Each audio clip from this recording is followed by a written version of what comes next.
اور موت آ جائے تو جنتی ہے۔ کوئی اور عمل جو بخشش کے لیے رکاوٹ ہو وہ نہ کرے تو جنتی ہے۔ لیکن اس نے کیا کیے؟ ایک تو باپ نے سزا کے طور پہ بھیجا، وہ تو جاتا ہی نہیں تھا اور گیا ہی نہیں تھا، وہ تو پہلے ہی سے بخشش کا حقدار نہ رہا، اور قسطنطنیہ میں شرکت کر کے جنت اس کے حصے میں لکھی گئی، اور اس کے بعد اس بدبخت نے معرکہ کربلا بپا کیا۔ ظالم تو نے سیدہ سکینہ کو کر پایا، پھر بھی جنت ملے گی۔ تو نے علی اصغر کی جان لی تیرے لشکر نے، پھر بھی جنت ملی۔ علی اکبر سینا، پھر جنت ملی۔ 72 لاشیں مصطفیٰ کے تڑپائے، پھر جنت ملی۔ نیزے پر حسین کے اور شہداء کربلا کے سر سفر کر کے گئے، پھر بھی جنت ملی۔ تو نے دمشق کے دربار میں اپنی چھڑی حسین کے لبوں پر ماری اور کہا میں نے بدر والوں لوگوں کا بدلہ لے لیا، پھر بھی جنت رہی۔ اور معرکہ کربلا کے بعد جب اہل مدینہ نے یزید کی بیعت توڑ دی، کل کتب حدیث سیر اور تاریخ میں درج ہے، تو اس نے مدینہ پر حملہ کیا، 10,000 اہل مدینہ شہید کرائے 700 جلیل القدر صحابی شہید کرائے۔ یزید کے لشکر نے حضرت ابو سعید خدری نابینا ہو گئے تھے، ان کی داڑھی پکڑ کے تھپڑ مارے، مسجد نبوی میں اذان معطل کر دی، اقامت معطل کر دی، نماز معطل کر دی۔ 3 دن مصطفیٰ کے مزار پر اذان نہیں ہوئی، مسجد نبوی میں اذان نہیں ہوئی۔ اور ہر کتاب میں البدایہ والنہایہ میں، تاریخ طبری میں، تاریخ الخلفاء میں، ابن اسیر میں، تاریخ خلدون میں، تاریخ ذہبی میں، ہر سیرت کی اور تاریخ کی کتاب میں درج ہے۔ لشکر بھیجتے ہوئے یزید نے کہا میں تم پر مدینہ شہر 3 دن کے لیے حلال کرتا ہوں، جو چاہو کرنا۔ پھر بھی جنت رہی۔ کون سی جنت ہے تمہاری بدبختو؟ کون سی جنت ہے؟ مذاق ہے۔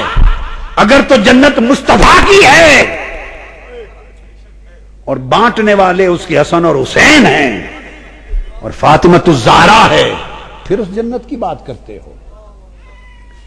جس نے 3 دن روضہ رسول پر خچر باندھے، یزید کی فوج نے اونٹ باندھے، 3 دن حضور کی مسجد نبوی میں اذان نہ ہوئی، حضرت سعید بن مسیب رضی اللہ تعالیٰ عنہ دوڑ کے گھر نہ جا سکے، فوجی گھسائے اندر، وہ ممبر کے نیچے چھپ گئے۔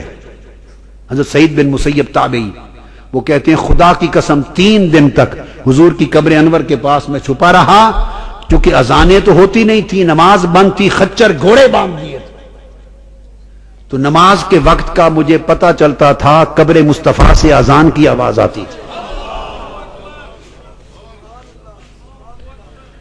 اس نے ادھر معرکہ کربلا بپا کیا اور تاجدار کائنات کو تڑپایا، ادھر شہر مدینہ میں خون عام کیا اور حضور کی قبر انور اور مسجد نبوی کو ویران کیا۔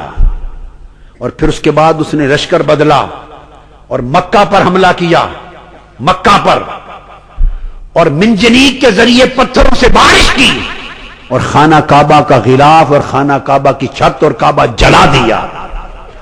ادھر کعبہ جل رہا تھا، ادھر یزید مسلسل اپنے احکام بھیج رہا تھا، تو احراق کعبہ کے دوران اسے قولنج کا درد ہوا، 3 دن تڑپا اور واصل جہنم ہو گیا۔ کعبہ جلانے کے عمل کے دوران مر گیا، اس کو تو توبہ بھی نصیب نہیں ہوئی، کرتا بھی تو قبول نہ تھی۔ یہ اس کے کارنامے ہیں، یہ اس کے کارنامے ہیں۔ بیعت ظلم و جبر سے ہوئی، معرکہ کربلا بپا ہوا، مدینہ برباد کیا اس نے، کعبہ جلایا، اس حال میں مر گیا۔ وہ یزید اور اس کا ساری نسل صرف ایک سیدہ زینب کے سامنے منہ نہیں کر سکتی۔ ارے صرف اس ایک لمحے کا جواب ان دشمنان رسول کے پاس نہیں ہے، جب سیدہ زینب قافلہ لے کے دمشق پہنچی تو بازاروں اور گھروں کی چھتوں پر لوگ جمع ہو گئے تھے، کسی کو کچھ پتا نہیں تھا کہ یہ کٹے ہوئے سر کن کے ہیں، اور جو قیدی آ رہے ہیں اونٹوں پر کجاووں پر یہ کون ہیں۔ صرف اتنا اعلان کیا ہوا تھا کہ حکومت کے کچھ باغی تھے اور باغیوں کو قتل کر دیا گیا ہے۔ اب یہ باغیوں کے سر دربار یزید میں پہنچائے جا رہے ہیں۔ لوگ باغیوں کو دیکھنے کے لیے چھتوں پر چڑھ رہے تھے، کسی کو کچھ خبر کچھ پہچان نہ تھی۔ ہجوم ہو گیا، قافلہ رک گیا بازار دمشق میں۔ آج وہ بازار سوق حمیدیہ کہلاتا ہے، چھتا ہوا ہے آج بازار دمشق کا۔ وہ روٹ تھا جہاں سے وہ مسجد اموی جو ہے اس طرف دربار یزید کی طرف مڑ کے قافلہ جانا تھا۔ بھیڑ ہو گئی، قافلہ رک گیا، بھوک تھی، پیاس تھی، پریشان حالی تھی، تو چھتوں پہ جو لوگ چڑھ گئے تھے ان میں ایک خاتون بھی چڑھ گئی تھی، بوڑھی۔ اس خاتون نے دیکھا قیدی ہیں، مسافر ہیں، پریشان حال ہیں، اس نے پانی بھیجا، کچھ کھانے کی چیزیں بھیجیں، کچھ کپڑے بھیجے، دوپٹے بھیجے، ضرورت کا سامان بھیجا۔ سیدہ زینب نے سارا کچھ دیکھ کر اس خاتون کو بلوایا۔ جب وہ قریب آئی تو فرمایا کہ بی بی تو نے ہمارے ساتھ بڑی نیکی کی ہے، کوفہ سے لے کے دمشق تک کسی نے ہمیں پوچھا تک نہیں، کسی نے ہمارے حال کی خبر نہیں لی، تم کون ہو اور ہمیں کیا سمجھ کے ہم سے اتنی بھلائی کی؟ اس نے کہا میں اور تو کچھ نہیں، میں اپنی اوائل چھوٹی عمر میں مدینہ رہتی تھی اور حضرت سیدہ فاطمہ الزہرا کی خادمہ تھی، پھر جب ان کا وصال ہو گیا تو مدینہ چھوڑ کے دمشق آ گئی، پھر وہاں نہیں رہی۔ تو تم نے اتنی نیکی کی ہمارے ساتھ کیا سمجھ کے؟ اس نے کہا مجھے اور تو کچھ معلوم نہیں، تو جب آخری وقت تھا حضور سیدہ کائنات کا تو میں نے عرض کیا بی بی مجھے کوئی وصیت کر دیں، وصیت کی عمر بھر عمل کروں۔ تو انہوں نے مجھے، جانتی تھی کہ میں دمشق سے ہوں، انہوں نے مجھے وصیت کی تھی، فرمایا تھا بیٹا ایک ہی وصیت ہے، کبھی قیدی نظر آئیں تو ان سے اچھا سلوک کرنا، زندگی میں کبھی قیدی نظر آئیں تو ان سے اچھا سلوک کرنا۔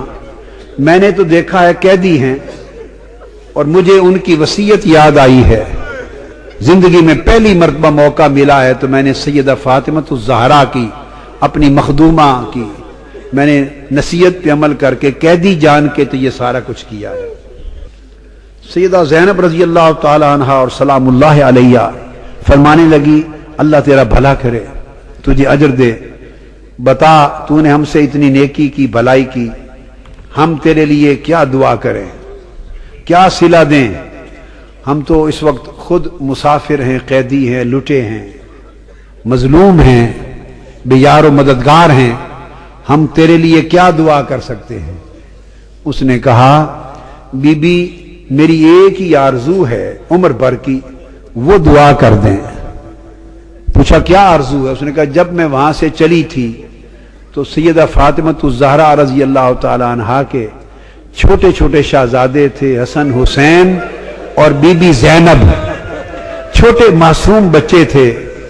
اب زمانہ گزر گیا، زمانہ گزر گیا، میری اس وقت سے آرزو ہے کہ کبھی مجھے حسین اور زینب کی زیارت ہو جائے، دعا کر دے کہ مجھے ان کی زیارت نصیب ہو۔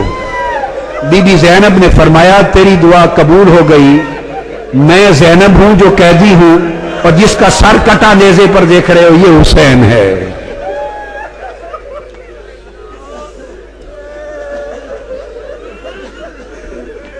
اللہم صلی علی سیدنا و مولانا محمد وعلی آلہ وصحبہ وبارک وسلم۔